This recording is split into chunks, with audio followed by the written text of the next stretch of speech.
Bonjour à toutes et à tous, je suis le docteur Antoine Dubois. Aujourd'hui, nous allons analyser le sujet les 5 types de tubercules à éviter absolument pour vos reins. Avez-vous déjà entendu dire que les tubercules sont bons pour les reins, le cœur et qu'ils sont légers pour l'estomac? Mais honnêtement, certains tubercules, si vous en consommez un peu trop, peuvent endommager vos reins 30 fois plus que de la viande rouge. Cela vous semble étrange, n'est-ce pas? Un aliment que nous considérons comme sain peut en fait épuiser insidieusement vos reins jour après jour à cause de substances qui épaississent le sang, augmentant la charge sur vos reins à chaque filtration. Pensez-y, vous mangez des tubercules bouillis, rôtis ou frits tous les matins, mais après un certain temps, un examen médical révèle une augmentation de la créatinine et une pression artérielle élevée sans que vous compreniez pourquoi. Pourquoi un tel paradoxe? Et parmi les dizaines de variétés de tubercules, quelles sont les 5 variétés les plus dangereuses pour les personnes de plus de 50 ans? Dans un instant, je vous raconterai l'histoire d'un homme en France qui a dû subir une dialyse à vie simplement parce qu'il consommait des tubercules de la mauvaise manière. Restez avec ma chaîne, cette vidéo est très importante pour la santé de vos reins. Je sais que beaucoup d'entre nous ont l'habitude de manger des tubercules tous les jours, pensant qu'ils sont bons pour la digestion, faibles en gras et qu'ils aident à stabiliser la glycémie. Beaucoup de personnes âgées utilisent même les tubercules comme substitut du riz pour perdre du poids ou en mangent le matin pour nettoyer leur corps. Cela semble logique, mais en réalité, tous les types de tubercules ne sont pas sans danger pour les personnes âgées, surtout celles qui présentent déjà des signes de faiblesse rénale, une miction peu fréquente, ou qui sont sous traitement pour l'hypertension ou le diabète. Pourquoi? Parce que certains tubercules sont très riches en potassium et en phosphore, et lorsque ces substances entrent dans le corps, les reins doivent travailler beaucoup plus pour les éliminer. Si les reins sont encore sains, ils peuvent le supporter temporairement. Mais pour les personnes âgées dont la fonction de filtration est déjà réduite, c'est comme demander aux reins de faire des heures supplémentaires. J'ai examiné le dossier d'un patient de 67 ans dans une clinique en France. Il était très vigilant quant à son alimentation, évitant la viande, réduisant le sel et le sucre, et ne conservant que les patates douces, pensant que manger des légumes racines était bon. Pourtant, après 3 mois, les résultats de son analyse de créatinine sont passés de 1,3 à 2,1, ce qui signifie que ses reins avaient été légèrement endommagés sans qu'il le sache. C'est pourquoi aujourd'hui, le docteur Antoine Dubois souhaite vous aider à distinguer clairement les 5 types de tubercules qui, bien que considérés comme bons, sont en réalité extrêmement nocifs, afin que vous puissiez les éviter avant que vos reins ne se manifestent. Ah, si vous trouvez ce sujet utile, n'oubliez pas de vous abonner à ma chaîne. Ma chaîne, car j'ai de nombreuses autres vidéos qui expliquent comment manger correctement pour aider les reins à récupérer naturellement. Et dans un instant, je vous expliquerai clairement le type de tubercule que beaucoup appellent bon pour le sang et nourrissant pour les reins, mais qui est en réalité le coupable silencieux qui endommage les reins le plus rapidement. Mais avant cela, je vais vous expliquer pourquoi les tubercules peuvent nuire aux reins. Les tubercules sont en fait une source d'amidon très saine si on choisit le bon type et qu'on les consomme correctement. Cependant, de nombreux types de tubercules contiennent des substances pour lesquelles les reins doivent travailler très dur afin de les traiter. Premièrement, le potassium. Cette substance aide les muscles et le cœur à fonctionner de manière stable, mais en excès, le sang contiendra trop de potassium, ce qui peut entraîner des troubles du rythme cardiaque, de la fatigue, voire un arrêt cardiaque chez les personnes dont les reins sont faibles. Deuxièmement, l'oxalate. Lorsqu'il pénètre dans le corps, il se combine avec le calcium pour former des calculs rénaux. Un autre groupe est celui des glycoalcaloïdes, souvent présents dans les pommes de terre germées ou vertes, qui provoquent une légère intoxication et une inflammation silencieuse des cellules rénales. C'est pourquoi de nombreuses personnes qui mangent des tubercules régulièrement ressentent quand même des gonflements aux jambes, une miction peu fréquente ou de la fatigue après les repas, sans penser que la cause est leur tubercule préféré. J'ai rencontré un patient de 70 ans en Normandie qui mangeait des tubercules tous les matins à la place du riz, de peur de prendre du poids. Au début, sa santé était stable, mais seulement 3 mois plus tard, les analyses ont montré que sa créatinine avait presque doublé et il a dû réduire sa consommation de glucides et prendre des médicaments pour soutenir ses reins. Ceci pour vous montrer que les tubercules ne sont pas mauvais en soi, mais qu'en manger la mauvaise variété ou en quantité excessive peut être une arme à double tranchant. Maintenant, examinons chaque type de tubercule pour voir quels sont les 5 tueurs silencieux de nos reins. Le premier tubercule, les frites et les chips. Le premier tubercule que je souhaite mentionner est la pomme de terre frite ou les chips, un plat que presque tout le monde a déjà mangé, des fast-foods au repas à la maison. mais c'est un ennemi silencieux des reins. Beaucoup pensent que la pomme de terre est un légume, et qu'en la faisant frire, cela ne pose pas de problème à condition d'utiliser peu d'huile. C'est là l'erreur, chers amis. Lorsque les pommes de terre sont frites à haute température, surtout si elles sont frites plusieurs fois, elles produisent de l'acrylamide, un composé toxique qui peut endommager les cellules, y compris les cellules tubulaires rénales.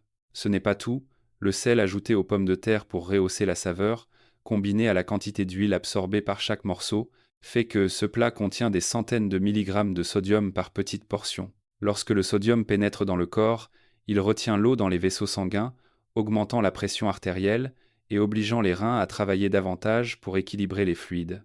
Une étude à l'Université de Paris a montré que les personnes âgées qui mangeaient des frites 2 fois par semaine ou plus avaient un risque 5 fois plus élevé de développer une hypertension par rapport à celles qui mangeaient des pommes de terre cuites à la vapeur ou rôties. Et pour les personnes atteintes de maladies rénales chroniques, même une légère augmentation de la pression artérielle peut endommager progressivement les glomérules sans que nous ne le ressentions immédiatement. J'ai eu une patiente de 65 ans en Provence qui me disait « Docteur, je ne mange pas salé, je mange juste des frites de temps en temps. » Mais lorsque j'ai examiné les résultats de ses analyses, son urée sanguine était élevée et sa tension artérielle était de 195/95 malgré la prise régulière de médicaments. Après avoir arrêté les frites pendant 2 mois, sa tension artérielle est revenue à la normale et ses reins étaient beaucoup moins sollicités. Par conséquent, si vous tenez à vos reins, évitez les frites, les chips ou les pommes de terre panées croustillantes, même si ce n'est que pour le plaisir. Choisissez plutôt de les cuire à la vapeur ou de les rôtir légèrement, sans ajouter de sel ni d'huile de friture. Cela permet de conserver les vitamines et de réduire l'apport en sodium. Ah, beaucoup de personnes âgées demandent souvent « Alors, les pommes de terre bouillies sont sûres, n'est-ce pas, docteur ?» Je dois être honnête, pas encore. Il existe un type de tubercule qui, même bouilli, peut faire travailler les reins 2 fois plus, et c'est la patate douce à chair orange. Passons à la section suivante pour comprendre pourquoi ce plat est si doux, mais aussi si toxique. Restez attentifs, car cette partie est très importante pour les diabétiques ou ceux qui mangent des tubercules au petit déjeuner. Le deuxième tubercule, la patate douce à chair orange. En parlant de patate douce, beaucoup penseront immédiatement que c'est bon pour la digestion et que cela aide à perdre du poids, c'est sûrement sain. Mais si c'est une patate douce à chair orange, un type de tubercule très sucré, collant, avec une couche de miel doré qui s'écoule à la cuisson, c'est une toute autre histoire. Savez-vous, chers amis, que la patate douce à chair orange a une teneur en sucre naturel 2 à 3 fois plus élevée que la patate douce blanche? Ce sucre, lorsqu'il pénètre dans le corps, provoque une augmentation rapide de la glycémie, obligeant les reins à filtrer plus vite pour éliminer l'excès de sucre. Si vous souffrez de diabète ou avez une glycémie élevée, manger régulièrement des patates douces à chair orange revient à demander à vos reins de filtrer des centaines de fois de plus chaque jour. Une chose que peu de gens savent, c'est que la quantité de fructose dans la patate douce à chair orange est ce qui est le plus insidieusement nocif.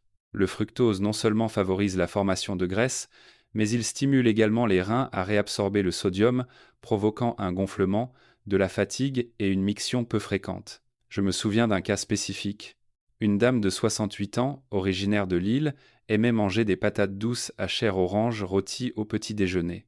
Elle racontait qu'aucun autre aliment ne lui plaisait si elle n'avait pas ces patates douces à chair orange. Mais après seulement 4 mois de cette habitude, sa créatinine est passée de 1,0 à 1,6, accompagnée d'un léger œdème aux chevilles.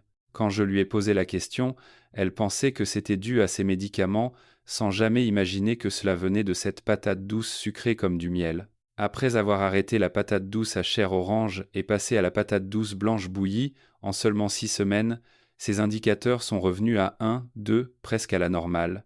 En réalité, la patate douce n'est pas mauvaise, le problème est la variété et la façon de la consommer.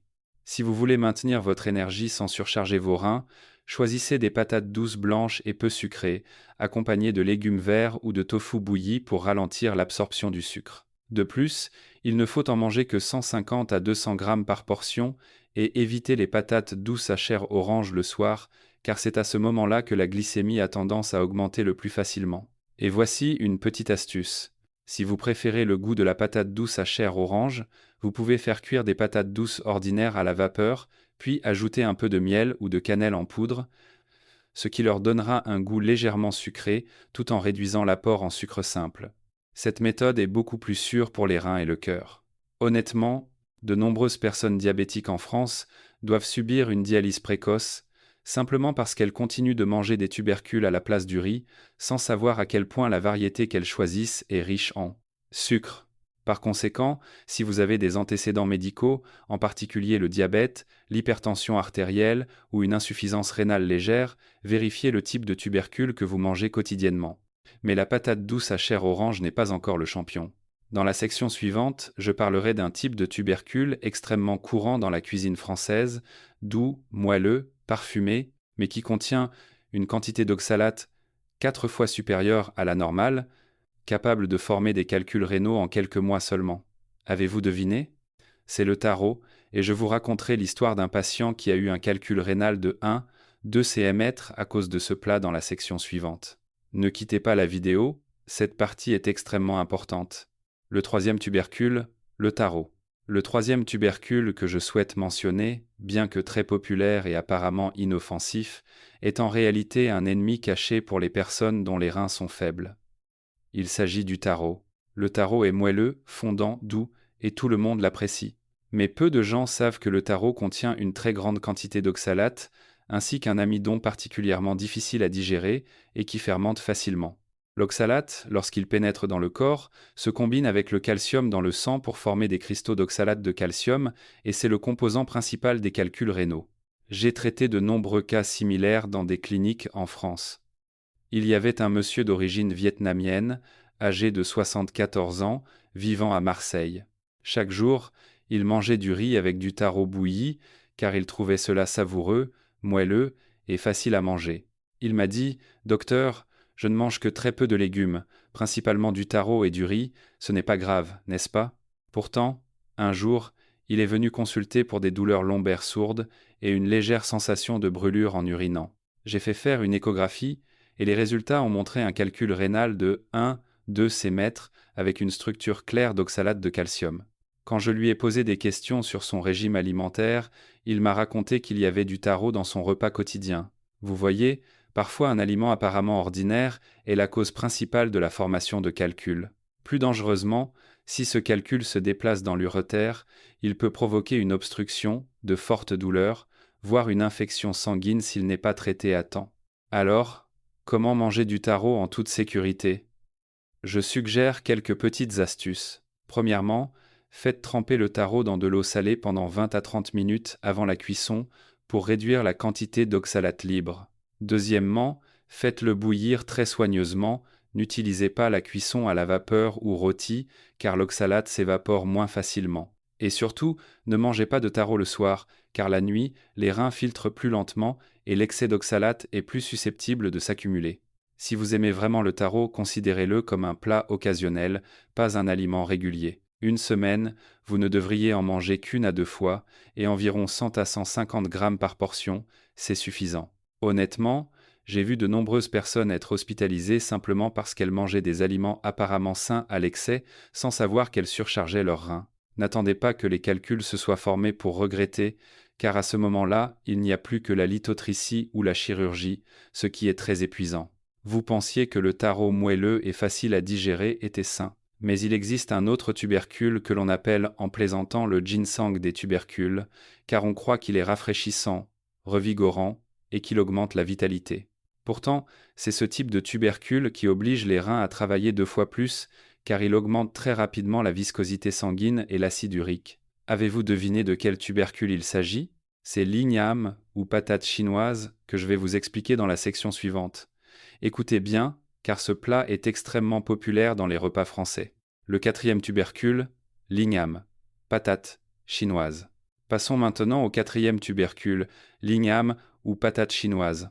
Ceux d'entre vous qui ont déjà préparé une soupe d'igname avec des crevettes séchées se souviennent sûrement de sa saveur douce et onctueuse, très rafraîchissante. Mais c'est précisément à cause de cette sensation de fraîcheur et de bien-être que beaucoup en abusent involontairement, causant du tort à leurs reins. L'idée fausse est la suivante. L'igname est rafraîchissante pour le foie et nourrissante pour les reins. Plus on en mange, plus on est en bonne santé. En réalité, la science a prouvé que l'igname contient beaucoup de mucilage qui aide à protéger la muqueuse gastrique, mais en même temps, il augmente la viscosité du sang si on en mange beaucoup, ce qui signifie que le sang est plus épais, la circulation est plus lente. Dans ce cas, les reins doivent filtrer plus longtemps pour éclaircir le sang, ce qui entraîne de la fatigue, une augmentation de la créatinine et une légère inflammation glomérulaire. De plus, l'igname a une teneur élevée en purine, et les purines, une fois dans le corps, se transforment en acide urique. Si vous souffrez de gouttes ou avez des reins faibles, manger beaucoup d'igname peut augmenter rapidement l'acide urique, obstruant les petits vaisseaux rénaux. Je me souviens d'un homme de plus de 60 ans qui préparait chaque matin du porridge d'igname, pensant que cela lui donnait de l'énergie et était bon pour sa vitalité. Il était en bonne santé, mangeait et dormait bien, jusqu'à son examen médical de routine. Le docteur Antoine Dubois a découvert que son acide urique avait atteint 9,2 mg dl, alors que la normale est de 3,5 à 7. Les résultats de l'échographie ont montré des signes d'accumulation de cristaux d'urate dans les reins, ce qui signifie qu'il commençait à avoir une inflammation. Il était surpris car il pensait suivre une alimentation saine, mais il s'est avéré qu'un excès d'alimentation saine avait un effet inverse. C'est pourquoi je souhaite que vous vous souveniez de 3 petites règles. 1. Ne mangez pas d'igname plus de 2 à 3 fois par semaine. 2. Chaque fois, ne dépassez pas 100 à 120 grammes. Mangez-le avec des légumes verts ou du citron frais, car la vitamine C aide à éliminer l'excès d'acide urique. Si vous suivez ces conseils, l'igname restera un plat délicieux et sûr, pouvant même améliorer la digestion. Mais si vous en abusez, il deviendra une véritable charge pour vos reins. Ah, je vous donne une petite astuce supplémentaire. Si vous préparez une soupe d'igname, n'ajoutez pas trop de sauce de poisson ou de sel, car l'igname contient déjà du sodium naturel. Un assaisonnement simple avec de la ciboule et des crevettes séchées est suffisant, c'est à la fois délicieux et n'épuise pas les reins. Cela peut sembler simple, mais en réalité, il suffit de réduire un peu la fréquence de consommation pour que les reins n'aient plus à travailler des milliers de fois chaque jour. Et savez-vous, le 5e tubercule dont je vais vous parler est le véritable champion. Un tubercule extrêmement familier dans les soupes françaises, moelleux, fondant, que tout le monde a déjà apprécié. Mais en réalité, il contient une grande quantité d'oxalate et un amidon lourd qui fait que les reins peinent à filtrer et à respirer. Essayez de deviner de quel tubercule il s'agit. C'est le taro géant, Colocasia esculenta. Dans la section suivante, je raconterai l'histoire d'un homme qui, en ne mangeant de la soupe de taro géant qu'une fois par semaine, a tout de même dû être hospitalisé pour des calculs rénaux aigus. Écoutez bien pour l'éviter, car cette partie est très importante, chers amis. Le 5e tubercule, le taro géant, Colocasia esculenta. Le dernier tubercule de la liste d'aujourd'hui est également le champion en matière de nocivité pour les reins que je souhaite mettre en garde. Il s'agit du taro géant ou taro d'eau dans certaines régions. Une soupe de taro géant cuite avec de la viande ou du taro géant mijoté avec des cacahuètes semble très nutritive. Mais en réalité, c'est un piège à oxalate extrêmement dangereux pour les personnes âgées. Pourquoi ? Parce que le taro géant a une teneur en oxalate encore plus élevée que le taro. Une portion de taro géant peut contenir plus de 500 mg d'oxalate. Or, seulement 200 mg d'oxalate sont suffisants pour former des cristaux d'oxalate de calcium, la principale cause des calculs rénaux. De nombreuses personnes préparent de la soupe de taro géant chaque semaine sans savoir que l'oxalate s'accumule petit à petit. Les reins doivent filtrer continuellement pour l'éliminer. Ce n'est qu'en cas de miction douloureuse, de maux de dos ou de petits calculs urinaires que l'on découvre que des calculs se sont formés. J'ai rencontré une dame de 63 ans à Lyon. Elle mangeait de la soupe de taro géant avec des côtes de porc presque chaque semaine, disant que c'était moelleux, doux et bon pour les os. Mais lors de l'examen, elle se plaignait de douleurs au flanc droit et d'une miction difficile.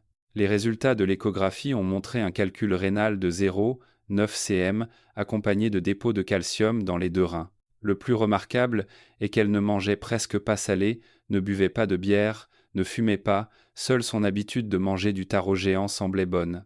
Cela semble ironique, mais c'est une erreur courante. Beaucoup pensent qu'en manger un peu n'est pas grave. Mais je dois vous dire la vérité. Avec l'oxalate, en manger un peu régulièrement tous les jours est tout aussi nocif que d'en manger beaucoup. Car les reins ne peuvent pas tout éliminer et cela s'accumule chaque jour comme une petite couche de sédiments. Ce n'est que lorsque la quantité devient importante que les problèmes apparaissent. Alors, quelle est la solution ? Si vous aimez la texture moelleuse du taro géant, vous pouvez le remplacer par de la citrouille ou de la châtaigne d'eau. Ces deux aliments sont rafraîchissants, faibles en oxalate et riches en fibres, ce qui aide les reins à filtrer plus facilement. De plus, lors de la cuisson du taro géant, faites-le tremper dans de l'eau salée tiède pendant au moins 1 heure. Ensuite, jetez la première eau de cuisson et n'utilisez que la deuxième eau pour la cuisson. Cette méthode permet de réduire de 50 à 60% la quantité d'oxalate. Une petite astuce supplémentaire, ne mangez pas de taro géant le soir, car la nuit les reins fonctionnent plus lentement et la quantité d'oxalate aura tendance à s'accumuler. Et surtout, ne mangez pas de taro géant avec des crevettes, des coques ou du poisson séché, car le calcium contenu dans ces aliments se combine avec l'oxalate pour former des calculs 2 fois plus rapidement. Honnêtement, ne pensez pas qu'en manger un peu est sans danger, car le danger du taro géant ne réside pas dans la quantité de chaque repas, mais dans son accumulation quotidienne. C'est comme verser une petite cuillère de sable dans un verre d'eau, au début, tout va bien. Mais quand il est plein, le verre déborde, et les reins sont ceux qui en subissent les conséquences. Alors, la question est, comment manger des tubercules sans nuire aux reins, à la fois délicieux et sans faire peiner les reins? Le docteur Antoine Dubois va maintenant vous révéler la partie la plus importante, comment manger les tubercules correctement pour les personnes aux reins fragiles. Écoutez bien cette partie pour pouvoir la noter. Nous allons maintenant aborder la partie que je pense que tout le monde devrait connaître. Comment manger des tubercules sans nuire aux reins et même aider à stabiliser l'énergie, réduire la charge sur le système digestif et soutenir la santé cardiaque. Selon les dernières recommandations nutritionnelles, la quantité de tubercules sans danger pour les personnes dont la fonction rénale est faible est de moins de 150 grammes par repas, et ne pas en manger plus de 3 fois par semaine. Chaque repas devrait être espacé d'au moins 2 jours pour que les reins aient le temps de se reposer et d'éliminer le potassium et l'oxalate restant. Avant de cuisiner, épluchez soigneusement, faites tremper les tubercules dans de l'eau froide pendant 2 à 3 heures. Ensuite, faites-les bouillir et jetez la première eau. Cette méthode peut réduire de 30 à 50% le potassium naturel contenu dans le tubercule. Ceux qui souffrent d'œdème aux jambes, d'hypertension artérielle ou de miction peu fréquente devraient absolument faire cette étape. Une autre chose, ne mangez pas de tubercules avec des bananes, des dattes, de l'eau de coco, car tous sont riches en potassium. Si vous les combinez, la quantité de potassium dépassera le seuil, obligeant les reins à filtrer bien plus que la normale. Mangés correctement, les tubercules ont encore de nombreux avantages. Ils fournissent des fibres naturelles aidant à ralentir l'absorption du sucre. Ils fournissent des vitamines C, B6 et du zinc, aidant les reins à régénérer mieux les cellules. Et surtout, si vous les faites bouillir puis les laissez refroidir, l'amidon dans les tubercules se transforme en amidon résistant, très bon pour les diabétiques, car il ne fait pas augmenter la glycémie trop rapidement. J'ai eu un patient à Paris, âgé de 72 ans. Au début, il avait peur de manger des tubercules, pensant que cela nuirait à ses reins. Après avoir reçu les bonnes instructions sur la quantité, il a mangé des tubercules bouillis en alternance avec de la citrouille et des châtaignes d'eau. 2 mois plus tard, sa glycémie et sa créatinine étaient toutes deux stables. Il a même dit, docteur Dubois, il s'avère qu'il ne faut pas abandonner les tubercules, il suffit de savoir comment les manger. C'est ce que je veux partager aujourd'hui. Il n'y a pas de mauvais aliments, seulement de mauvaises façons de manger. Quand on comprend le principe, les reins peuvent se reposer, et le repas reste délicieux et réconfortant. Mais souvenez-vous, chers amis, il y a 3 groupes de personnes qui ne devraient absolument pas toucher aux tubercules, même pas un demi-tubercule, car pour eux, un tout petit peu peut déclencher une alarme rouge pour les reins. Qui sont-ils? Je vais vous l'expliquer en détail dans la section suivante, afin que vous sachiez comment vous en prémunir à l'avance. En entendant cela, certains se demanderont sûrement. Alors, qui sont les personnes qui doivent être vraiment prudentes, voire ne pas du tout toucher aux tubercules? Cette question est très pertinente et la réponse est également très claire. Il y a 3 groupes de personnes qui ne devraient absolument pas manger de tubercules, même pas un demi-tubercule, parce que leurs reins n'ont plus la capacité de traiter le potassium, l'oxalate ou le sucre contenu dans les tubercules. Le premier groupe est celui des personnes sous dialyse régulière. Dans ce groupe, les reins ont presque cessé de fonctionner, donc tous les minéraux en excès doivent être éliminés par la machine. Il suffit de manger 1 à 2 petits tubercules pour que la quantité de potassium augmente soudainement, ce qui peut provoquer des troubles du rythme cardiaque, voire un arrêt cardiaque pendant le sommeil. Le deuxième groupe est celui des personnes diabétiques de longue date. Les tubercules, en particulier la patate douce à chair orange, contiennent beaucoup de sucre simple. Si consommé régulièrement, cela provoquera de fortes fluctuations de la glycémie, endommageant plus rapidement les petits vaisseaux rénaux. C'est la principale cause d'insuffisance rénale précoce, souvent ignorée par les personnes atteintes. Le troisième groupe est celui des personnes souffrant d'hypertension artérielle chronique. Les tubercules salés, frits ou transformés industriellement sont tous riches en sodium. En les mangeant, cela peut facilement provoquer des œdèmes aux mains et aux pieds, une augmentation de la tension artérielle, et les reins sont les premiers organes à subir les conséquences. Alors, quelle est la solution pour ces trois groupes? Très simple, remplacez les tubercules par des légumes racines faibles en potassium, comme la citrouille, la courge, les carottes, les radis blancs. Ces types d'aliments sont à la fois faciles à digérer, réduisent la charge sur les reins et fournissent une énergie douce. N'oubliez pas, chers amis, manger les bons légumes racines, c'est sauver vos reins. Manger les mauvais types de tubercules, c'est nuire à vos reins. Honnêtement, dans les cliniques en France, de nombreux patients doivent être hospitalisés simplement parce qu'ils mangent des tubercules pour leur santé. Cela semble anodin, mais les conséquences sont très graves. Maintenant, pour que vous vous en souveniez facilement, le docteur Antoine Dubois va résumer rapidement les 5 tubercules à éviter et les 3 façons de les manger en toute sécurité. Pour que quiconque regarde cette vidéo puisse l'appliquer immédiatement chez soi, résumons rapidement les 5 règles d'or pour protéger vos reins des tubercules délicieux mais toxiques. Ne mangez pas de tubercules frits, de tubercules salés, ni de tubercules transformés industriellement. Ces aliments contiennent trop d'huile, de sel et d'acrylamide qui endommagent les petits vaisseaux sanguins des reins. Limitez la patate douce à chair orange. Mangez-en au maximum 2 fois par semaine, 100 à 150 grammes par portion, et ne la mangez pas le soir. Faites bouillir soigneusement le taro avant de le manger. Jetez la première eau de cuisson et faites-le tremper dans de l'eau salée pour réduire l'oxalate et prévenir les calculs rénaux. Contrôlez votre consommation d'igname, au maximum 2 à 3 fois par semaine, chaque fois moins de 120 grammes. Accompagnez-le de légumes verts pour neutraliser l'acide urique. Faites toujours tremper les tubercules dans l'eau avant de les cuire. Tremper pendant 2 à 3 heures aide à réduire le potassium, les toxines naturelles et à alléger considérablement le travail des reins. Je sais que cela peut sembler beaucoup de détails, mais il suffit de noter ces 5 points, de les coller sur votre réfrigérateur ou dans votre carnet pour éviter les erreurs. Vérifiez, chers amis, combien d'erreurs avez-vous commises parmi celles-ci. Si vous en avez commis 1 ou 2, il est encore temps de corriger, il suffit d'ajuster votre prochain repas pour que vos reins soient immédiatement soulagés. Et si vous demandez, alors si j'arrête les tubercules, que manger à la place? La section suivante révélera des types de légumes racines extrêmement sains, faibles en potassium, bons pour les reins, délicieux, légers pour l'estomac et souvent recommandés par les médecins en France. Au lieu d'éviter complètement, vous pouvez choisir ces 4 types de légumes racines respectueux des reins. Ils sont faciles à trouver, simples à préparer et bien meilleurs que les tubercules ordinaires. Tout d'abord, la châtaigne d'eau. La châtaigne d'eau est riche en eau, faible en potassium, aide à la diurèse naturelle et à la détoxification douce du corps. En particulier, la châtaigne d'eau cuite ou pressée en jus aide à réduire la créatinine sanguine chez les personnes souffrant d'insuffisance rénale légère. Deuxièmement, la citrouille. La citrouille contient beaucoup de bêta-carotène et de fibres solubles, ce qui aide à réduire la glycémie après les repas et à protéger la muqueuse rénale. Les personnes âgées devraient manger de la citrouille cuite à la vapeur ou en porridge 2 à 3 fois par semaine au lieu de la patate douce à chair orange. C'est à la fois réconfortant pour l'estomac et favorise un bon sommeil. Troisièmement, le manioc bouilli, également appelé tubercule de manioc. Cela peut sembler étrange, mais si le manioc est soigneusement bouilli et que la partie fibreuse est retirée, il est faible en oxalate et riche en énergie, ce qui aide à se sentir rassasié sans faire augmenter rapidement la glycémie.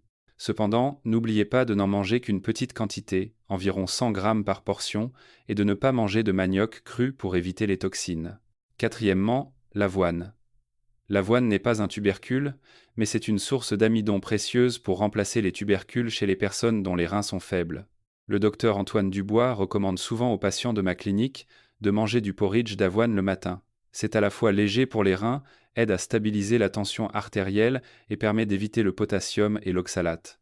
Par rapport aux tubercules, Ces 4 aliments sont faibles en potassium, riches en fibres solubles et ne provoquent pas l'accumulation de dépôts dans les tubules rénaux. Ils conviennent donc très bien aux personnes d'âge moyen, aux personnes âgées ou à celles qui présentent des signes d'insuffisance rénale de stade 1 à 2. Si vous avez l'habitude de manger des tubercules le matin, essayez de remplacer 2 à 3 matins par semaine par ces plats. Je vous assure qu'après quelques mois, votre corps se sentira plus léger. Vous urinerez régulièrement, dormirez bien et votre teint sera plus clair. Les reins sont comme un filtre à eau. Mal utilisés, ils s'épuisent, mais bien entretenus, ils peuvent se régénérer et durer toute une vie. Et la dernière partie de cette vidéo aujourd'hui. Le docteur Antoine Dubois souhaite vous raconter une histoire vraie sur un homme de 82 ans en France, qui a sauvé ses reins en éliminant un seul type de tubercule. Cette histoire est très émouvante et vous aidera à comprendre que parfois, de petits changements peuvent faire une grande différence pour la santé. Restez bien attentifs jusqu'à la fin de cette dernière partie. Chers amis, avant de terminer cette vidéo aujourd'hui, le docteur Antoine Dubois souhaite vous raconter une histoire vraie et très proche. Il s'agit d'un homme de 82 ans, d'origine vietnamienne, vivant en Normandie, que j'ai eu l'occasion de suivre personnellement pendant près de 2 ans. Son nom est Monsieur Fuc, originaire de Nice. Il s'est installé en France avec son fils. Lors de sa première consultation, il était plutôt en bonne santé, juste un peu fatigué après les repas. Et il plaisantait souvent avec moi. Je mange des tubercules à la place du riz, alors mes reins sont sûrement plus jeunes que vous, docteur. Il aimait beaucoup le taro bouilli et en mangeait tous les jours. Il disait « Je suis vieux et je ne peux manger que des choses molles, la viande m'écœure ». Mais un jour il est venu consulter avec des symptômes de douleur au flanc droit, de miction difficile et de miction peu fréquente. Et les résultats de l'échographie ont montré un calcul rénal de 1,5 cm. Sa fonction rénale avait diminué d'environ 30%. Il était très triste et m'a dit « Je n'ai pas mangé de choses bizarres, juste des tubercules, docteur ». À ce moment-là, je lui ai doucement expliqué que l'oxalate contenu dans le taro était la cause principale, et que s'il continuait ainsi, dans quelques mois seulement, ses reins devraient être sous dialyse. Au début, il n'y croyait pas, car il avait toujours mangé du taro toute sa vie sans problème. Mais ensuite, il a décidé d'essayer de suivre mes conseils pendant un mois. Il a arrêté le taro et est passé au porridge de citrouille, à l'avoine et aux châtaignes d'eau cuites à la vapeur. Le premier mois, il a dit que c'était fade et qu'il lui manquait le taro. Le deuxième mois, il a remarqué que ses chevilles étaient moins gonflées et qu'il dormait plus profondément. Au troisième mois, sa créatinine est passée de 1,8 à 1,3. Il urinait régulièrement et son teint était plus rosé. Il était très heureux, il m'a pris la main et m'a dit « Il s'avère que prendre soin de ses reins n'est pas une grande affaire. Il suffit d'écouter un peu. » Aujourd'hui, même à plus de 80 ans. Il fait toujours sa marche matinale, mange équilibré, et chaque fois qu'il vient consulter, il sourit. Docteur Dubois, depuis que j'ai arrêté les tubercules, je me sens si léger. Il s'avère qu'abandonner un seul aliment a été bénéfique pour mes reins. Vous voyez, chers amis, parfois, pour être en meilleure santé, il n'est pas nécessaire de chercher des médicaments précieux ou des remèdes miracles. Il suffit de savoir quand s'arrêter au bon moment. Les reins sont des organes silencieux, ils ne se plaignent pas, ils ne disent pas qu'ils sont fatigués, mais une fois qu'ils sont endommagés, rien ne peut les restaurer. Alors aujourd'hui, si vous avez écouté jusqu'ici, le docteur Antoine Dubois souhaite vous donner un conseil sincère. N'attendez pas que vos reins soient faibles pour commencer à en prendre soin. Commencez dès le petit repas d'aujourd'hui. Réduisez une portion de frites, remplacez-la par une assiette de citrouille. Laissez tomber la patate douce à chair orange, ajoutez des châtaignes d'eau cuites à la vapeur. C'est la façon la plus simple de vivre en bonne santé, heureux et longtemps. Si vous avez trouvé cette vidéo utile, abonnez-vous à ma chaîne, et partagez-la avec vos amis, votre famille qui souffre de diabète, d'hypertension artérielle ou de problèmes rénaux. Car qui sait, un simple partage de votre part pourrait aider quelqu'un à éviter la dialyse à vie. Merci d'être resté jusqu'à la fin, je suis le docteur Antoine Dubois et je vous dis à bientôt dans la prochaine vidéo, où je révélerai 7 types de légumes racines qui aident les reins à filtrer naturellement. Les manger vous donnera de l'énergie et vous fera bien dormir chaque nuit.